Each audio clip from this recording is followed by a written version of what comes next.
Muy buenas noches, bienvenidos al estreno de Detrás del Éxito, un espacio dedicado a conocer a las personas detrás de las grandes historias que mueven al país. El día de hoy, en Detrás del Éxito, tenemos al exitoso empresario Jimmy Fluker, fundador de la planta Paltarumi. Él acaba de lanzar su libro Minería, Familia y Nación, donde él nos cuenta la influencia histórica de la familia Fluker en el desarrollo económico del Perú. Pero Jimmy es mucho más que un líder empresarial. Él es un apasionado de los autos y hoy es el nuevo propietario de Panamericana Televisión.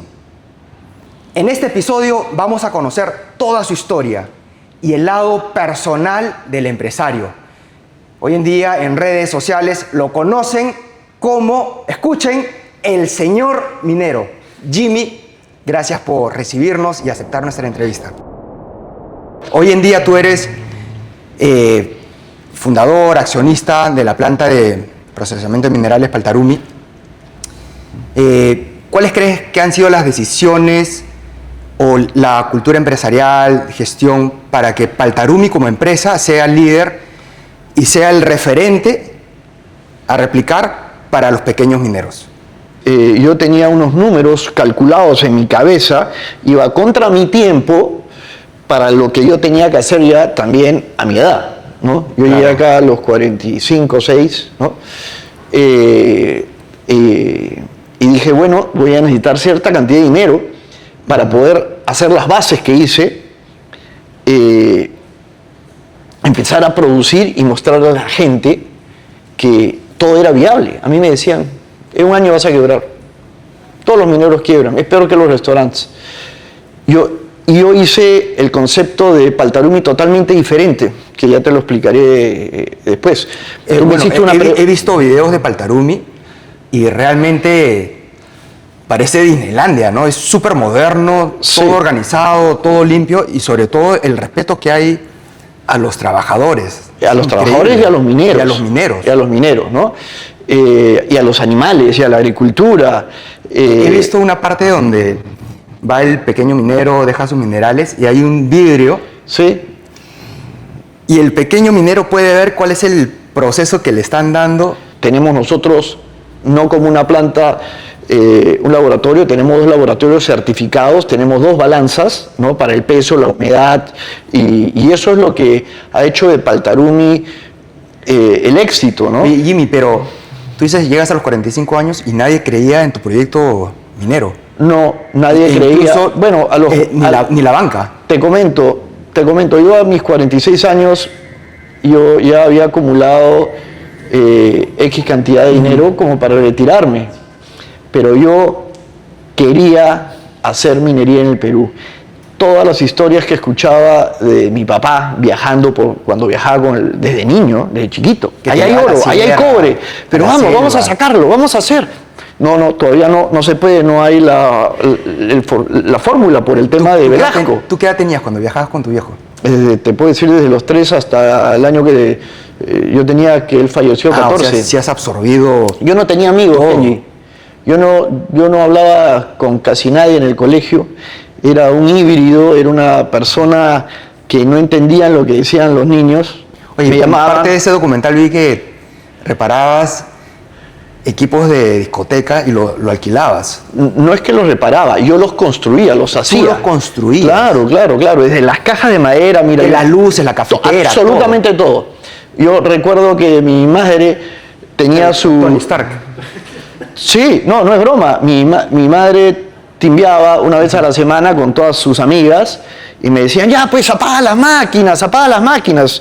Y yo cada vez que cruzaba por la cocina, mis tías, yo estando en el colegio, me decían, ¿y qué vas a estudiar? Y yo ya me había dado cuenta, por lo que mi padre me había absorbido tanto y me había llenado esta esponja de información, de que mi camino no iba a ser por el estudio, mi camino iba a ser acabar el colegio y dispararme como un rocket, como un cohete, me dejó entender a las cosas. Pero que sacaba jalados. No tenía buenas notas, y mi padre no me las Chócala. exigía. No tenía buenas notas y mi padre no me decía nada porque... Pero tu mamá sí te decía algo. No, porque realmente yo no podía. Es que normalmente a los niños le daban pelotas, le daban trencitos de plástico, X cosas. Yo paraba metido en el taller, en un torno. Yo tenía un torno de casi 1 metro de punta a punta, donde hacía piezas de bronce, tenía un torno de madera, tenía una fresadora. No sabe lo que era este tallercito. Era realmente como Paltarumi, chiquitito, ¿no? Y podía hacer todo tipo de piezas, todo. Jimmy, tú eres un hacedor. Me hablas del Consejo Nacional de la Minería y tú has impulsado, has promovido y fomentas mucho la formalización de la minería, la pequeña minería. Tal cual. ¿Tú por qué consideras que eso es clave, es piedra angular para el desarrollo de ese sector?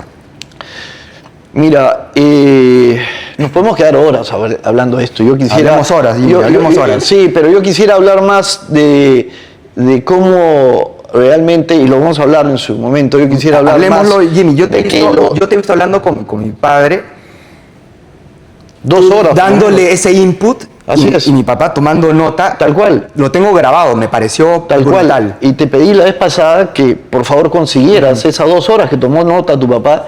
Me quedé sorprendido porque la minería que dejó tu padre en el 2000 no es la misma minería de ahora. La minería de ahora, hablando de formas, hay que cambiarla, hay que mejorarla. Minería para todos realmente, es un tema de interés público la minería.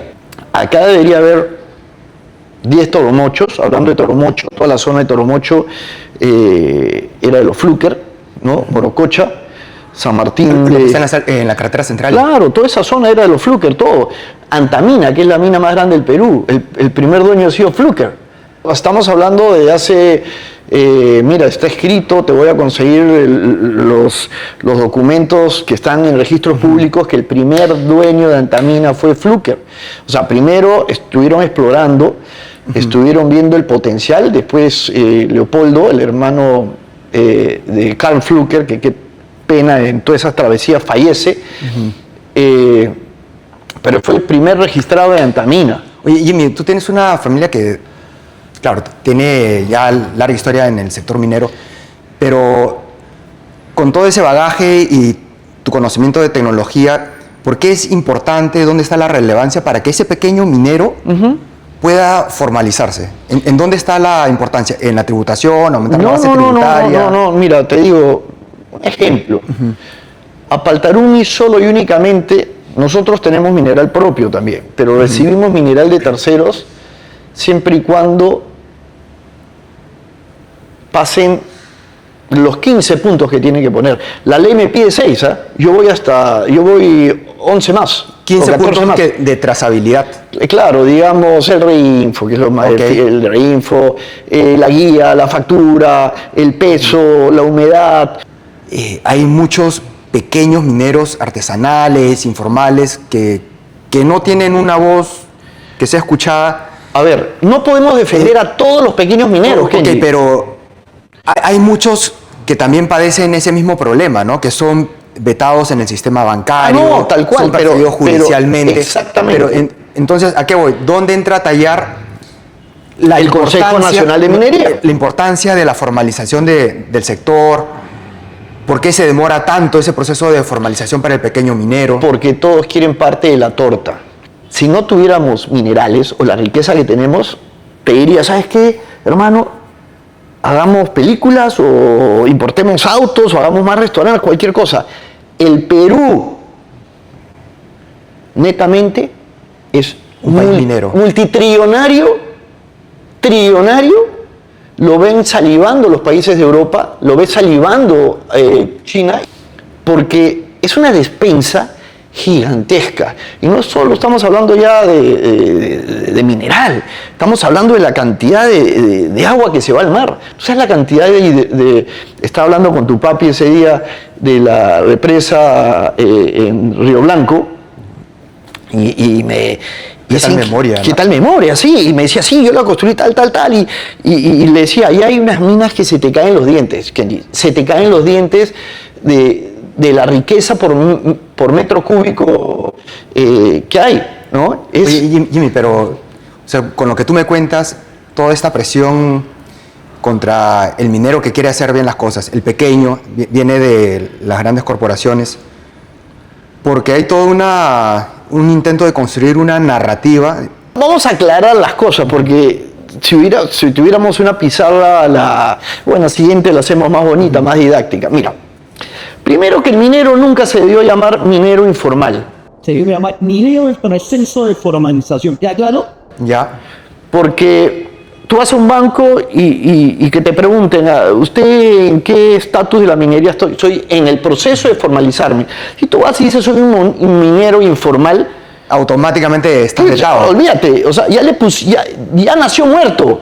El nombre... la banca, la UIF. Tal cual. Entonces, regresando a lo mismo, ilegal es ilegal. Préstame este papel. A ver. Cualquiera.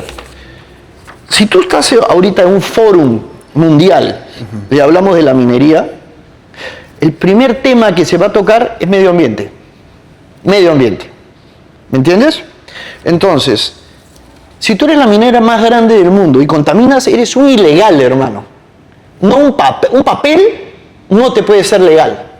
¿Me entiendes?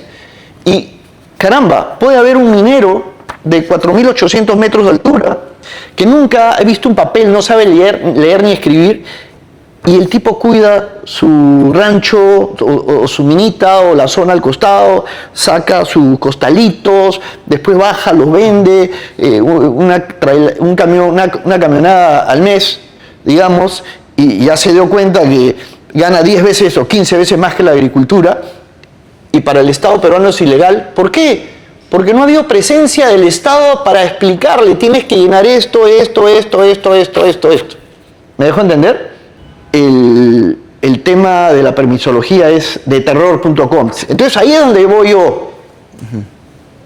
Por un pinche papel, discúlpeme, o documentos burocráticos, los niños se siguen muriendo. Eso es genocidio. ¿Y por qué esos presidentes o esos ministerios o los que lideran eso no están presos? Estoy hablando de repente algo que nadie lo comprenderá, pero es así. Tú no puedes formalizar, darle ese beneficio de formalización y meterle la pistola judicial por acá, ¿no? Tal cual. Que es lo que se ha venido haciendo constantemente. Claro. Por eso es que dicen hoy en día que muchos partidos están involucrados, congresistas que les pagan y tanta cuestión, ¿no? Si esto estuviera ordenadito, olvídate.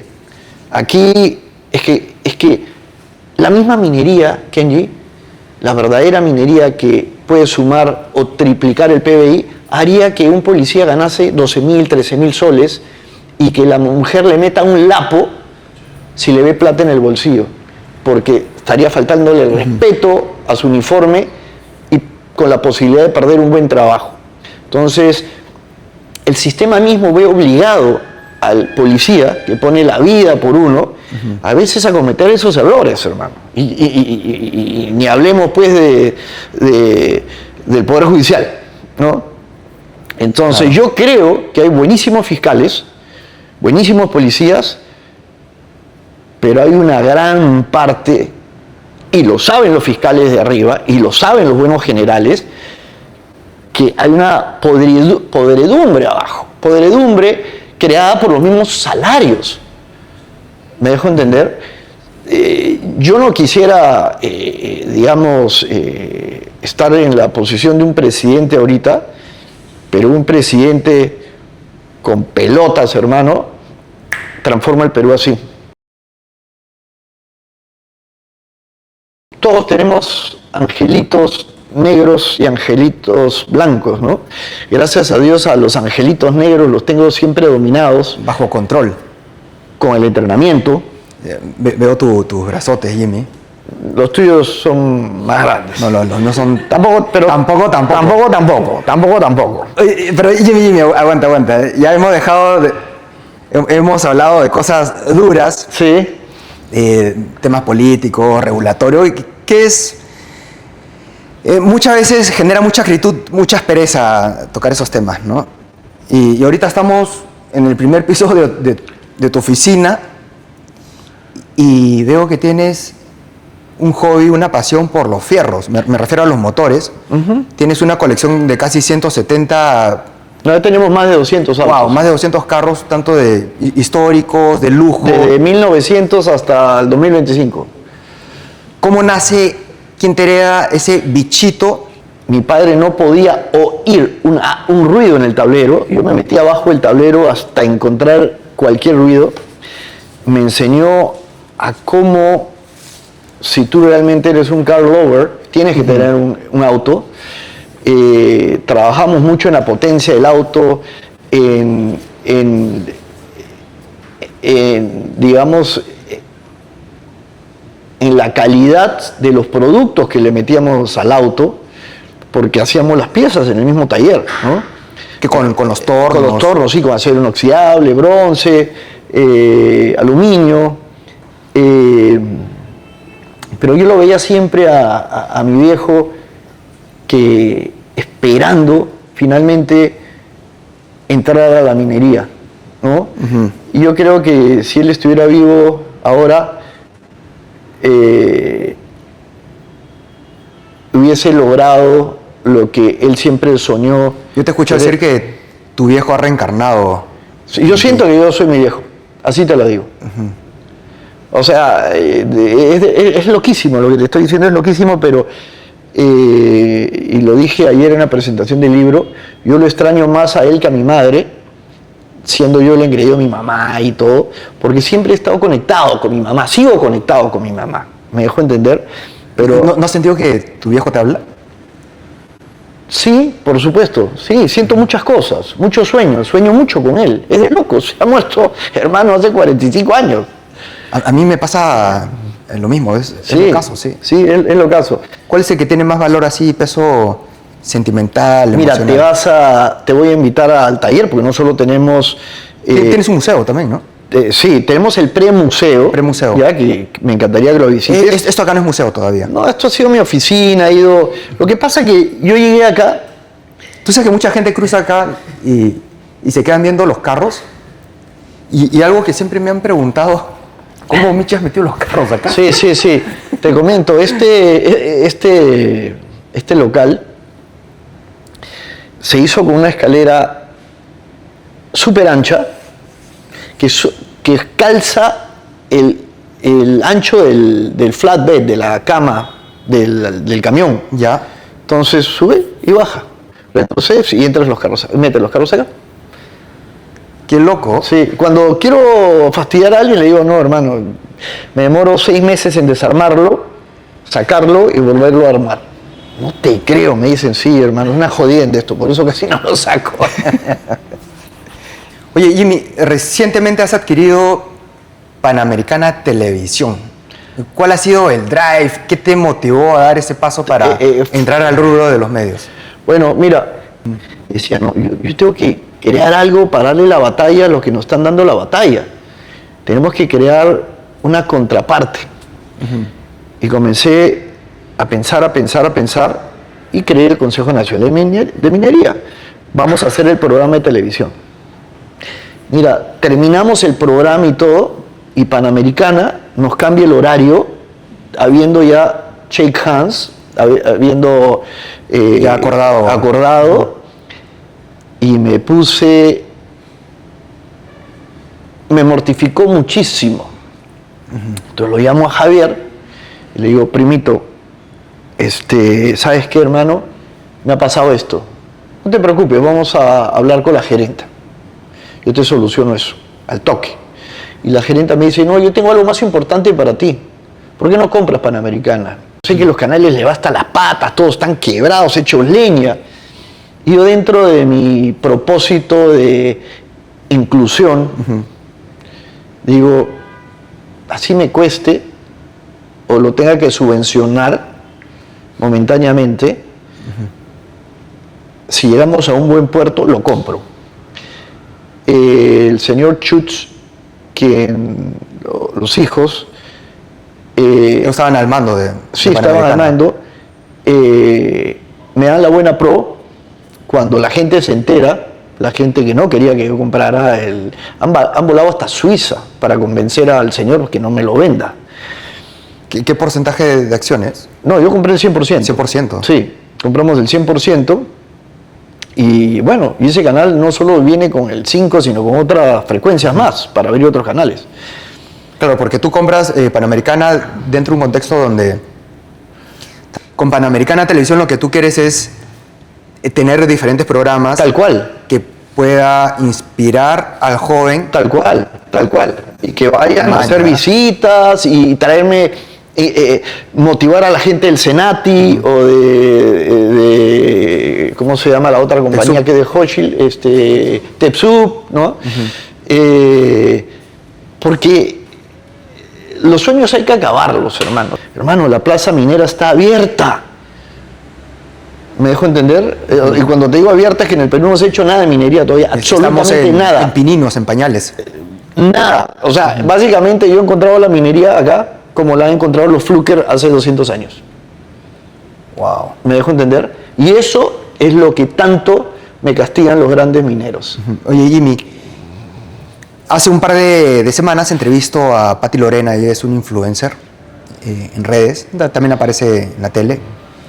Y... Una media locuaz. Que dice que quiero hablar con el minerito, quiero hablar con el minerito. Con el señor minero. Con el señor minero. Con el señor minero. Sí. Bueno, y ya y la chanca, redes... mi pobre socia, Susana. Bueno, pero ya en redes, a ti te conocen no como Jimmy Fluker, sino como el señor minero. Bueno, me parece bien, pero vamos a tener muchas entrevistas. ¿Has escuchado sus recomendaciones? Que le escuche, que se quiere sentar conmigo. Mira, yo creo muchísimo en Susana y en mis otros dos socios. Si no estuvieran ellos, yo no hubiera comprado Panamericana. No sé manejar un canal, pero sí puedo dar la pauta, que la línea editorial se respeta. Tú sabes, Lenin tenía una frase que decía: un trabajador aburguesado es un revolucionario menos. Tal cual. Y cuando yo he visto tu documental de tu planta de procesamiento de minerales, hermano, lo que tú haces, el aporte, la contribución que haces, yo lo hago con mucha pasión, hermano. Es increíble, o sea, el impacto social, ¿no? Si no hay pasión en lo que haces, no hay mucho. Y dos, ¿por qué incomoda mucho? Además, porque hay muchas mineras que usan, tercerizan, ¿no? Que es correcto, un poco de tercerización. Yo tercerizo algo que no sé hacer. Dígame, véngame y construyame un filtro prensa, que es algo de alta tecnología. Vienen, te acaban, se van, ¿no? Lo tercerizo. Pero el hecho de tercerizar muchas veces para no darle utilidades a los empleados, no me parece tan, digamos, mis empleados ganan socialmente justo. No, mis empleados, algunos que no están en alguna compañía que tiene más de empleados, yo les doy bonos. Y dos, la compañía normal que hay 300 o 400 empleados, más o menos están en un promedio de 18 o 20 sueldos al año, ¿no? Y te digo, en mi compañía ha habido una alta rotación de empleados, que yo recibo sus WhatsApps constantemente para querer regresar, y entendí su programa, ya lo entiendo. Ya entiendo la razón por la cual usted era tan rígido, porque yo soy muy estricto, muy estricto, pero soy generoso. Y a la quinta vez yo me molesto y el empleado solo se va. O se alinea a las líneas de Paltarumi o como las quiere el dueño. O chao, ¿no? Pero 5 más o menos oportunidades doy. Entonces se van Eres buena gente, se han Jimmy. ido Cinco muchos. veces. Se han ido Mi muchos. viejo a la primera nomás. Sí. Harakiri. Se han ido, claro, es que tu papi pensaba como gringo y yo debería pensar como gringo. El gringo no se molesta y le dice, señor, hasta hoy día más trabaja, pero yo los quiero, hermano, porque ese es mi gran problema. Yo, como me gasto mucho tiempo con cada empleado en explicarle, decirle, mira, tú has entrado como portero, tú puedes llegar a la gerencia. El cielo es el límite. Y el gringo siempre trabaja bajo resultados, ¿no? Tal cual, bajo resultados, y el gringo es alguien Pragmático. que te cede acciones. Si es que tú eres un hombre clave en la empresa, no tienes que poner nada. Quédate con esta, síguela corriendo, yo me voy a la otra, te cedo tanto por ciento de acciones. Él se vuelve su socio y jamás va a querer pues que esa compañía se vaya al cacho, ¿no? Entonces, son lógicas totalmente diferentes. ¿Ah? Eso lo explico yo. Totalmente diferente. Eso lo explico yo. Y es algo que es importante también aplicar con las comunidades. Tener comunidades sociales. Claro, ahí generas un sentido, un sentimiento de lealtad, ¿no? Tal cual. Y de reciprocidad. Tal cual. Mira, en el Perú se habla mucho de las concesiones ociosas. Las concesiones ociosas. Pero no se ha analizado por qué muchas son ociosas. No porque necesariamente el minero es un angurriento y las tiene ahí para especular. No, sino que hay muchas concesiones que son, las que te digo, que están infectadas por las ONGs vía Chile, Europa y vienen por acá para que no sean explotadas. Y por eso hay tantas concesiones ociosas por comunidades ociosas. Si este es el territorio de las comunidades, este es el territorio de las concesiones. Y la mitad están ociosas, o más de la mitad, porque este gran papel no te deja entrar a hacer minería. Y eso tiene que cambiar con este gobierno de tránsito o el siguiente. Las comunidades tienen que ser ya también responsables de la parte de la pobreza. La trampa, el freno está en la tramitología, ¿no? Bueno, en el exceso de pero ¿qué pasa si tú das toda la tramitología y tienes que hacer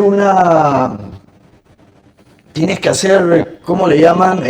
Una conversación previa, le llama la consulta previa. La consulta previa. Está muerto, hermano. Porque si a esa comunidad la infectaron, la consulta previa no pasa. Y todo eso viene de la época de Velasco. ¿Qué mensaje, ya para terminar, qué mensaje le darías a los jóvenes que dicen, no, acá en el Perú no hay oportunidades, la veo siempre verde, que se paran quejando? Mira, mi sueño es que sueñen en salir del colegio y que se vuelvan prósperos mineros, que puede ser un Quispe, un Mamani, no necesariamente un Fluker, que puede ser un Torres, puede ser cualquier apellido normal. Yo estoy con las puertas abiertas, es más, me encantaría hacer, digamos, una pequeña universidad técnica de emprendimientos mineros. O sea, eso sería un gol, me dejo entender. Y quisiera llegar finalmente a consensos con la gente que está en la Sociedad Nacional de Minería para que todos sumemos y saquemos al Perú de la pobreza. No pueden seguir estando 7 arriba, 4 bancos que dominan a un país tan pobre con los intereses más altos. Hay un libro que me recomienda mi papá, se llama Los 12 Apóstoles de la Economía Peruana. Lo escribe Francisco Durán, de la Católica, pero me dijo, tienes que leer este libro. Me da con palo, pero tienes que leerlo. Y te habla efectivamente de cómo los grupos de poder económico, la concentración de poder, mediante sus tentáculos en el poder político, van poniendo barreras de entrada. Tal cual, es que tal cual. Léelo, es un librazo, ¿eh? Tal cual. Pero tal cual, hoy día es importante saber que al menos hay 2 millones de mineros en proceso de formalización, ojalá que se logren todos estos consensos, que ya es una nueva clase social. O sea, ya es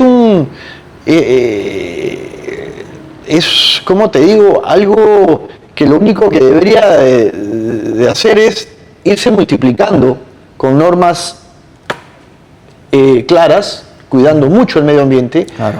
cuidando a su trabajador, pagando impuestos, y si estás en una concesión de un privado, págale sus regalías, ¿no? Así es. Y bueno, yo estaría triste si no tuviera nada que decirles a todos los jóvenes, pero Perú está lleno de oportunidades. Lleno. Jimmy, te traigo este libro escrito por mi padre, se llama Coño, Chavín de Huántar. el mío está más rescate delgado, soñado. hermano. Pero es más largo. Ay, ay, ay. No, acá estamos en modo serio, por favor. Ya estoy con camisita, con cuello, ¿no? Este es uno de los últimos libros que escribió mi viejito. Y aquí él narra de inicio a fin de cómo se entera de la noticia que el MRTA toma la embajada. Y él explica todo el proceso de planeamiento. Ese día, en la cena que tuvimos, Jimmy, le preguntábamos cuál ha sido la decisión más compleja que tuviste que tomar. Le preguntaban a mi papá, 5 de abril, el Fujishock, la paz con el Ecuador, Chavín de Huántar, ¿cuál fue la decisión más compleja? Y mi papá siempre decía, Chavín de Huántar. Porque realmente, literalmente, dar el inicio al operativo era una decisión sin retorno, era ya cruzar el río Rubicón. Tal cual, podían haber muerto mucho más y solo murió uno. Y bueno, ya podíamos seguir hablando horas de qué increíble cómo protegen y han protegido a los terroristas. Acá te regalo el mío, como dices tú, es más delgado pero más largo. Ay, ay, ay. Sí, Intercambio de espadas. Te agradezco. Jimmy, también pequeño presente. Es un vino Malbec, vino Presidente. Qué linda botella. Esta pintura la hizo mi viejito en el penal. Ah, mira. Sí. Es un gran reserva. Muchas gracias. Con mucho cariño. Muchas gracias. Va a ser difícil que me la tome por todo la presentación, el recordatorio y no solo el recordatorio, sino todo, digamos, la historia que tiene. Problema que si la ven vacía la van a botar, o sea que, o si me la tomo la lleno, No, la vuelvo a llenas con tapar. chicha nomás. Sí. Claro. Sí. Jimmy, Un placer. lo máximo. Estamos juntos. Hay futuro en el Perú, no se olviden, mucho futuro. Mi gente linda, gracias por estar aquí con nosotros en Detrás del Éxito. Nos vemos la próxima semana. ¡Chao!